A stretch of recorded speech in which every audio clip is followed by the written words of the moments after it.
ഈശോയിൽ സ്നേഹം നിറഞ്ഞവരെ, 1981 ഒരു സായാഹ്നത്തിൽ മലയാള കവിതയുടെ ക്ഷുഭിത യൗവനം എന്നറിയപ്പെടുന്ന ബാലചന്ദ്രൻ ചുള്ളിക്കാട് തന്റെ ഹോസ്റ്റലിൽ നിന്ന് പുറത്താക്കപ്പെട്ടു.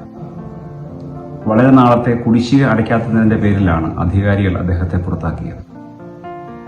ആരെങ്കിലും തന്നെ കൂട്ടിക്കൊണ്ടുപോകുമെന്ന പ്രതീക്ഷയിൽ തന്റെ ഹോസ്റ്റലിന്റെ വാതിൽക്കൽ ചുള്ളിക്കാട് നിൽക്കുകയാണ്. ധാരാളം വാഹനങ്ങൾ അദ്ദേഹത്തെ കടന്നുപോയി. പെട്ടെന്ന് ഒരു കറുത്ത കാർ അദ്ദേഹത്തിന്റെ അടുത്ത് വന്നു നിന്നു. അതിൽ നിന്ന് ജോസഫ് പുതുശ്ശേരി എന്ന ആജാനുബാഹുവായ രാഷ്ട്രീയ പ്രവർത്തകൻ ഇറങ്ങി വന്നു. എന്താ അനിയ ഇവിടെ തനിച്ചു നിൽക്കുന്നത്? ചുള്ളിക്കാട് വല്ലാതെയായി. അയാൾ പറഞ്ഞു, എനിക്ക് ആരുമില്ല. ജോസഫ് പുതുശ്ശേരി എന്ന ആ ദീർഘകായൻ തന്റെ ബലിഷ്ഠമായ കരങ്ങൾ ചുള്ളിക്കാടിന്റെ ദുർബലമായ തോളുകളിൽ അമർത്തിയിട്ട് പറഞ്ഞു, അപ്പറഞ്ഞത് തെറ്റ്. മോന് 2 പേരുണ്ട്. 1 ദൈവം, 2 ഈ ജോസഫേട്ടൻ. പ്രിയമുള്ളവരെ, ജീവിതത്തിൽ തനിച്ചായി പോകുന്ന നിമിഷങ്ങളിൽ ആരെങ്കിലും കൂട്ടിനുണ്ടാവുക എന്തൊരാശ്വാസമാണ്. ഏതു സങ്കടക്കടലിനെയും പരിഹരിക്കുന്ന അപാരമായ ആശ്വാസമായി അത് മാറുകയില്ലേ? കൂട്ട് ഒരു വലിയ അനുഗ്രഹമാണ്. ഇന്നത്തെ സുവിശേഷം പരിചയപ്പെടുത്തുന്നത് ജീവിതത്തിൽ തളർന്നുപോയ ഒരുവന് 4 പേരൊരുക്കിയ കൂട്ടിന്റെ സൗഹൃദത്തിന്റെ ഒരു വലിയ തണലിനെ കുറിച്ചാണ്. ആ 4 പേരുടെ വിശ്വാസം കണ്ട് കർത്താവ് അത്ഭുതം ചെയ്യുന്നതിനെ സുവിശേഷകൻ പ്രത്യേകം അടയാളപ്പെടുത്തുന്നുണ്ട്.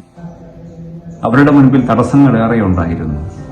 തളർവാദ രോഗിയായ കൂട്ടുകാരൻ, ഒരു വലിയ ജനക്കൂട്ടത്തിന്റെ പ്രതിബന്ധം, ഈശോയുടെ അടുത്തേക്ക് എത്താനുള്ള ശാരീരികമായ ബുദ്ധിമുട്ടുകൾ, അതൊന്നും കാര്യമാക്കാതെ തങ്ങളുടെ കൂട്ടുകാരനെയും വഹിച്ചുകൊണ്ട് ആ 4 പേര് ആ ഭവനത്തിന്റെ മേൽക്കൂരയിലേക്ക് കയറുന്നത് എത്ര മനോഹരമായിട്ടാണ്. ആ മേൽക്കൂര പൊളിച്ച് തങ്ങളുടെ കൂട്ടുകാരനെ ക്രിസ്തുവിനരികിൽ എത്തിക്കുവോളം എന്തൊരു ഉത്സാഹമാണ് അവർക്ക്. ആ 4 പേരുടെ വിശ്വാസം കണ്ടിട്ടാണ് കർത്താവ് തളർവാദ രോഗിയുടെ പാപങ്ങളും രോഗവും മോചിക്കുന്നത്. ഈ അടുത്ത നാളുകളിൽ ലോകം ഏറ്റവും ശ്രദ്ധയോടെ ചർച്ച ചെയ്തത് ഒരു പെൻഗ്വിനെ കുറിച്ചായിരുന്നല്ലോ, ദ നിഹിലിസ്റ്റ് പെൻഗ്വിൻ. കടലിലേക്ക് യാത്രയാകുന്ന തന്റെ കൂട്ടുകാരന്റെ പക്കൽ നിന്ന് യാത്ര പറഞ്ഞ് പർവ്വതത്തിലേക്ക് തനിച്ചു നടന്ന ഒരു പെൻഗ്വിൻ. സമുദ്രം വെച്ചു നീട്ടുന്ന അന്നത്തെയും കൂട്ടുകാരൻ ഉറപ്പു നൽകുന്ന സൗഹൃദത്തെയും വേണ്ടെന്ന് വെച്ച് പർവ്വതത്തിലേക്ക് തനിച്ചു നടന്നു മറയുന്ന ആ പെൻഗ്വിൻ ലോകത്തിൽ ഏകാഗിയായി പോകുന്ന, ഒറ്റയ്ക്കായി പോകുന്ന, ഗത്യന്തരമില്ലാതെ തനിയെ നടക്കേണ്ടി വരുന്നവരുടെ പ്രതീകമായിട്ട് മാറിയതുകൊണ്ടല്ലേ ആ നിഹിലിസ്റ്റ് പെൻഗ്വിൻ ഇന്നും ചർച്ചകളിൽ സജീവമായിട്ട് നിലകൊള്ളുന്നു. കൂട്ട് അനുഗ്രഹമാണ്. ദൈവസാന്നിധ്യത്തിന്റെ, ദൈവികമായ ഇടപെടലിന്റെ ഒരിടമായിട്ട് അത് മാറും.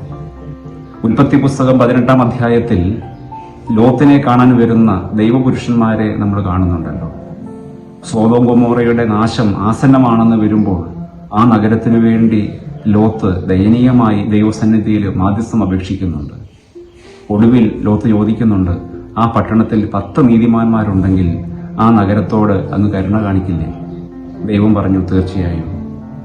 പക്ഷെ പിറ്റേന്ന് അഗ്നിയും ഗന്ധകവും സമൃദ്ധമായിട്ട് പെയ്തിറങ്ങി സോദോം ഗൊമോറ കത്തി അമരുമ്പോൾ ഒരു 10 നീതിമാന്മാരെങ്കിലും ആ നഗരത്തിൽ ഇല്ലാതെ പോയല്ലോ എന്ന് ലോത്ത് പരിതപിക്കുന്നുണ്ട്.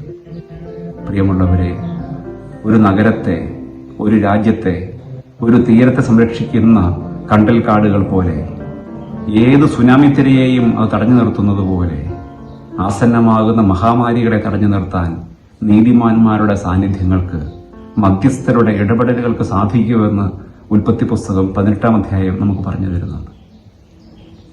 മനുഷ്യന് പരിഹരിക്കാൻ ഏറെ പ്രയാസമുള്ള കാര്യമാണ് ഏകാന്തതകൾ, ഒറ്റപ്പെടലുകൾ.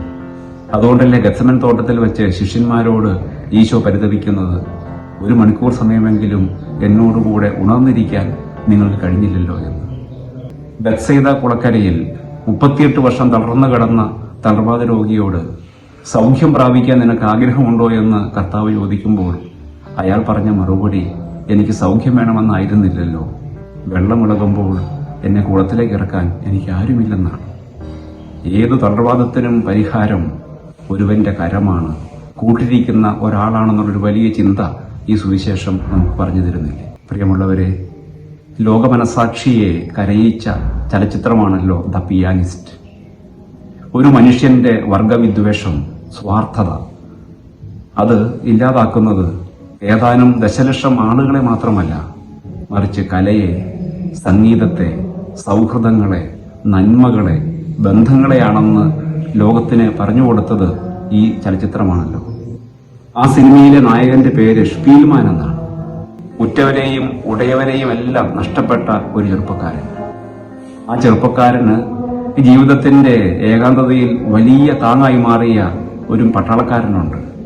ആ പട്ടാളക്കാരൻ ചോദിക്കുന്നുണ്ട്, യുദ്ധമെല്ലാം കഴിയുമ്പോൾ നിങ്ങൾ എന്ത് ചെയ്യാനാണ് ഉദ്ദേശിക്കുന്നത്? ഷ്പീൽമാൻ ഒരു പുഞ്ചിരിയോടെ പറയുന്നുണ്ട്, ഞാൻ ഇനിയും പിയാനോ വായിക്കും, അനേകരുടെ ഹൃദയങ്ങളെ ഞാൻ അതുവഴി ആശ്വസിപ്പിക്കും. പ്രിയമുള്ളവരെ, ഷ്പീൽമാൻ എന്ന പേരിന്റെ അർത്ഥം വിനോദിപ്പിക്കുന്നവൻ, രസിപ്പിക്കുന്നവൻ എന്നാണ്.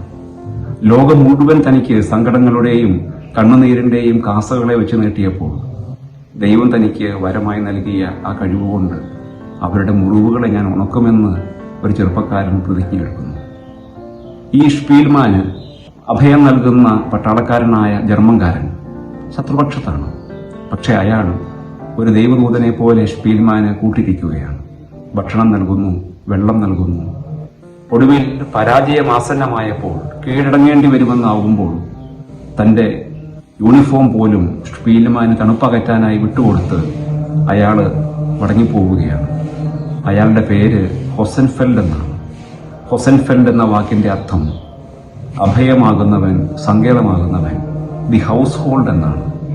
പ്രിയമുള്ളവരെ, അഭയം നൽകുന്നവരുടെ, സങ്കേതമാകുന്നവരുടെ സംഭാവനകളാണ് ഈ ലോകത്തെ മുഴുവനും പൊതിഞ്ഞു നിൽക്കുന്ന നന്മകളെന്ന് എത്രയോ അനുഭവങ്ങൾ നമുക്ക് പറഞ്ഞു തരുന്നുണ്ട്. രാജാക്കന്മാരുടെ 2-ാം പുസ്തകം 5-ാം അധ്യായത്തിൽ നമ്മൾ സിറിയക്കാരനായ നാമാനെ കാണുന്നുണ്ടല്ലോ, കുഷ്ഠരോഗിയായ നാമാൻ. ബൈബിളിൽ നാം കാണുന്ന മഹാമാരികളിൽ 2 കുഷ്ഠരോഗവും തളർവാദവും. ദൈവത്തിന് മാത്രം പരിഹരിക്കാൻ കഴിയുന്ന 2 രോഗങ്ങളായിട്ടാണ് അവയെ വിശുദ്ധ ഗ്രന്ഥം പരിചയപ്പെടുത്തുന്നത്.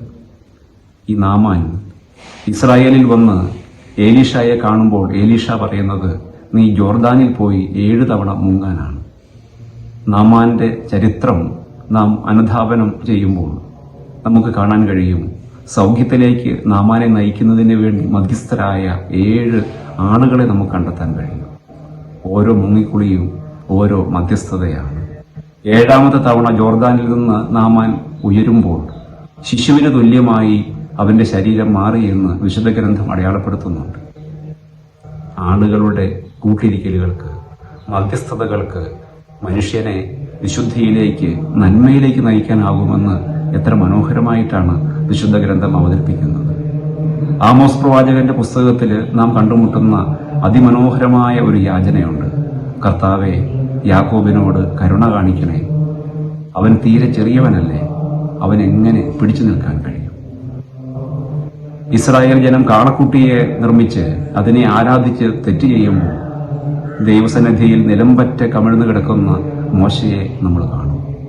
തന്റെ ക്രോധത്തിൽ നിന്ന്, ജനത്തോടുള്ള ദേഷ്യത്തിൽ നിന്ന് ദൈവം പിന്മാറുന്നത് മോശയുടെ ഈ വലിയ മധ്യസ്ഥയാചന വഴിയായിട്ടാണ്. പ്രിയമുള്ളവരെ, നമ്മുടെയൊക്കെ ജീവിതങ്ങളിൽ നമ്മുടെ ഏകാന്തതകൾക്ക് കൂട്ടിരുന്നവരെ നമുക്ക് നന്ദിയോടെ ഈ ദിനം ഓർക്കാം. ഉൽപ്പത്തി പുസ്തകം 4-ാം അധ്യായത്തിൽ ദൈവം കായേനോട് പറയുന്നില്ലേ, നിന്റെ സഹോദരന്റെ രക്തം ഭൂമിയിൽ നിന്ന് എന്റെ നേർക്ക് നിലവിളിക്കുന്നു.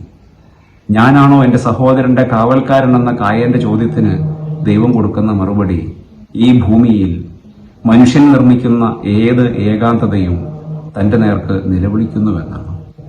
പ്രിയമുള്ളവരെ, നമുക്ക് ഷ്പീൽമാൻമാരെയും ഹൊസൻഫെൽഡുമാരെയും ജോസഫ് പുതുശ്ശേരിമാരെയും ആവശ്യമുണ്ട്.